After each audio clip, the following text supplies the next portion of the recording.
Bom dia, estamos aqui na Globo, no Jardim Botânico, e vamos começar a entrevista. Vamos ver com Edson Viana.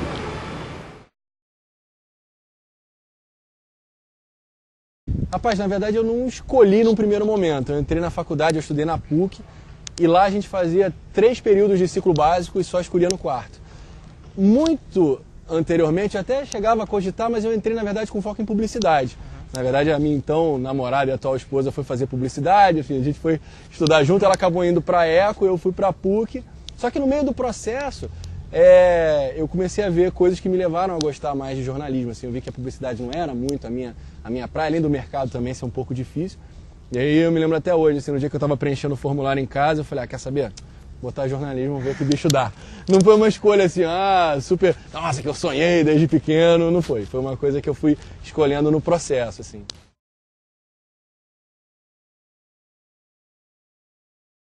Eu comecei a fazer um estágio no Planetário da Gávea, depois eu trabalhei na Folha Dirigida há um tempo, que foi aquele jornal dos concursos, e aí passei no programa de estágio aqui da Globo, o Estagiar.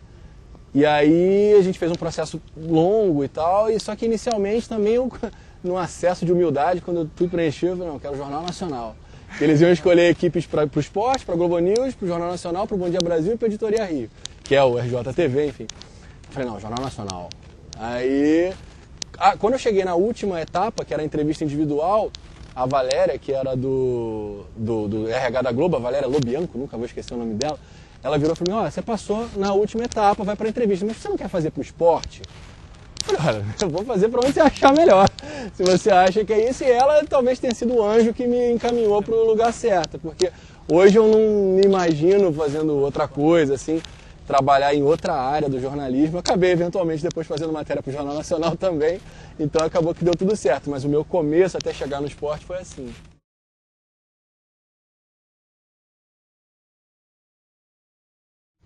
São algumas dificuldades porque a cobertura ela tem muitos aspectos. Assim, quando você faz uma transmissão de um jogo, o desafio é quando você faz a cobertura diária dos treinos, enfim, isso foi ficando mais difícil com o tempo, porque hoje os clubes foram se tornando mais fechados. Então, o máximo que você vê hoje são 15 minutos de um aquecimento que não te rende praticamente nada, entrevistas que muitas vezes também não trazem nada.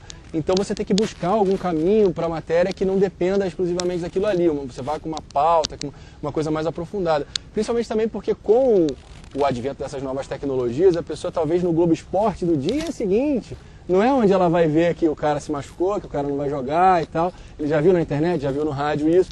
Então você tem que procurar alguma coisa, de uma forma assim, a contar um jogo, ou um treino, ou um pré-jogo, de uma maneira que acrescente coisas para o telespectador e que não só dependam daquilo. Então acho que hoje é essa a dificuldade, assim, é uma batalha diária isso, porque você sempre tem os jogos todo dia e cada vez menos acesso às pessoas.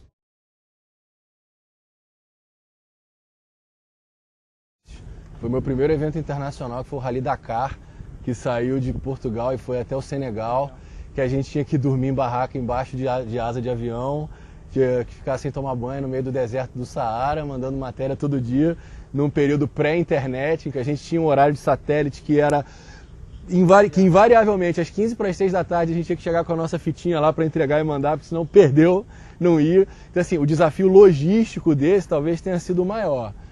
E aí o Pan de Guadalajara, em 2011, que foi o evento que pela primeira vez a Globo não teve os direitos de transmissão, a gente tinha que ir para a calçada, chamar os atletas lá para fora, não tinha as imagens para contar o evento, que era muito desafiador, e aí a gente encontrava umas outras soluções malucas, assim, tipo, era a época do Dia de los Muertos no México, então tinha uma praça em Guadalajara que tinha várias caveirinhas, cada uma com um esporte diferente.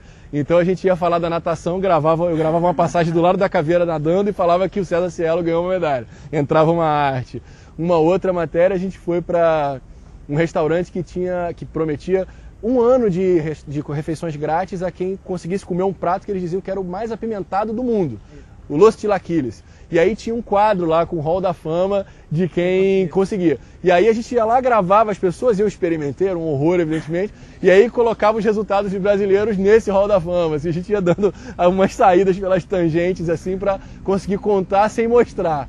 E assim, um evento grande como a Olimpíada, que aí sim você tem toda a estrutura a seu favor pô, o meu lugar na zona mista era a posição 1, assim, eu ficava, a Globo comprou a primeira e a NBC era a segunda. Então a tua responsabilidade é entregar algo à altura da exposição que vai ter aquilo e da estrutura que você tem. Mas ao mesmo tempo também é muito bacana, muito gratificante, né, você participar disso.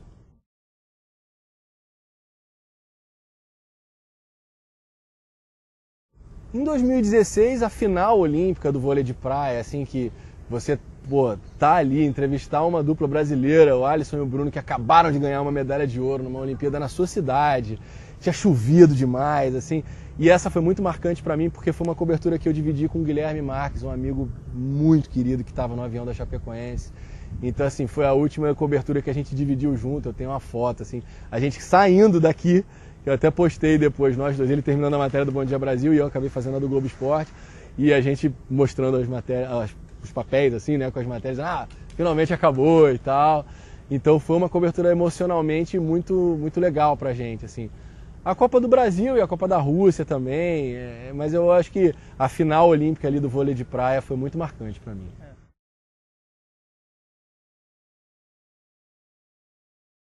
Eu fiquei numa cidade chamada Kaliningrado, que era fora da Rússia, era um território que pertencia à Alemanha até a Segunda Guerra, que ela era realmente territorialmente fora da Rússia, e era legal por isso, porque tinha uma riqueza de história muito grande, então a gente fez vários sites assim contando sobre isso, lá onde surgiu um problema matemático chamado as 7 pontes de Königsberg, que era o nome anterior também, que a gente entrevistou até uma professora aqui da UFRJ para falar sobre isso, que tinham pontes lá que ficaram famosas.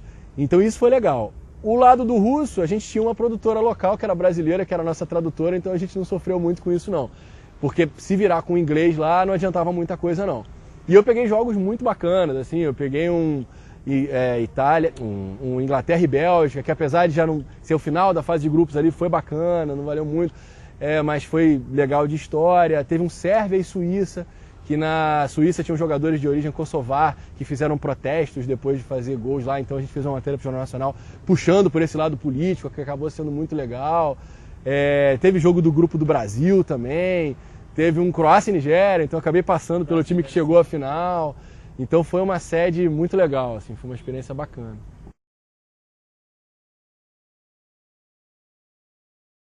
Teve uma que foi muito braba, assim, que foi no revezamento da tocha olímpica pelo Rio.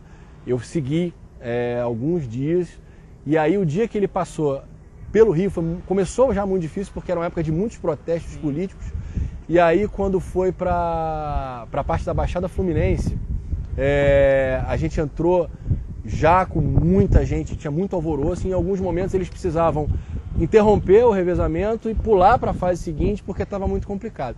E eu estava me preparando para fazer uma entrada ao vivo para o Globo Esporte, e os caras me avisaram assim, vamos fechar porque não vai dar. E eu avisei no fone, falei, gente, eles vão interromper aqui, não vai dar. É aquela confusão de Olimpíada, os caras coordenando 10 vivos ao mesmo tempo. Ele falou, não, vamos te chamar. Eu falei, não chama, que vai dar problema. No que a Fernanda Gentil me chamou, o cara fechou a porta do carro onde eu estava atrás de mim, que a gente ficava pendurado num carrinho. E aí sim, o que você tem da imagem, você procurando no YouTube, você tem essa entrada ao vivo. A câmera, eu tô aqui, eu falo, Fernando, eu vou ter que interromper porque deu ruim aqui. E aí eu saio da câmera e a porta vai de blum. Mas é teimoso. Deixa eu falar então com o Edson Viana, que está aqui já esperando para ser chamado. Ele está acompanhando a tocha olímpica, está aí percorrendo esse trajeto. A tocha vai passar no Rio de Janeiro por mais de 90 quilômetros. Edson, boa tarde para você. Por onde anda a tocha nesse momento?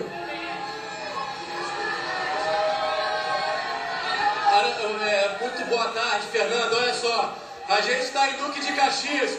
Eu vou ter que devolver para vocês, porque por causa de uma manifestação foi interrompido o revezamento aqui. Por questão de segurança, eles estão fechando o carro de comunicação. Eu volto a chamar vocês assim que ele for reaberto, Fernando. E aí foi um período tenso, assim, que as pessoas muitas vezes na rua, elas querem descarregar as suas frustrações, os seus protestos, as suas emoções. Só que assim, a gente está ali trabalhando, então eu até entendo que a gente é a face visível de uma instituição que muitas vezes as pessoas possam ter alguma coisa contra. Mas esse período especificamente as pessoas eram mais agressivas, sabe? Lá em Cabo Frio, as pessoas em Campos, a gente estava fazendo também uma outra entrada na frente de uma universidade estadual, as pessoas começavam a atacar coisas na gente. assim, a gente está trabalhando ali, sabe? Então, muitas vezes quando você lida com o público na rua, algumas pessoas, a maioria não, é muito carinhosa, é receptiva, mas muitas pessoas não reconhecem esse limite e acabam extrapolando um pouco. E você tem também que ter um sangue frio muito grande, não revidar e não fazer nada, por mais que seja difícil, assim. Se não adianta também, eu vou bater no cara, vou brigar com o cara, tem muito em jogo ali, né? Então você tem que respirar fundo, sair de fininho e seguir.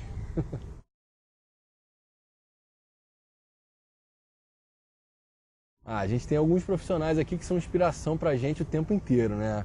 O Tino Marcos, o Marcos Uchoa e o Pedro Bassan, principalmente, assim, são caras que são geniais em tudo que fazem, assim. Dividir a trincheira lá em Toronto com o Bassan também, assim, por mais tempo de estrada que a gente tenha, todo dia é um aprendizado com eles, assim. Eu fiz uma transmissão uma vez com o Tino, um Vasco e Cabo Friense na semana do Carnaval, imagina. E aí o Tino, e aí, quem vai fazer quem e tal? Pra mim eu falei, Tino, você faz quem você quiser, se quiser fazer os dois eu fico sentado quieto lá. Então, assim, eles são pessoas, assim, de uma delicadeza, de uma educação, de uma gentileza com todo mundo, assim, que são um exemplo não só de profissionais como repórteres, mas também como pessoa, como conduta. Então, assim, o Show, o Tino e o Bassan são pessoas que eu coloco, assim, como que é sempre uma honra trabalhar com eles até hoje, assim.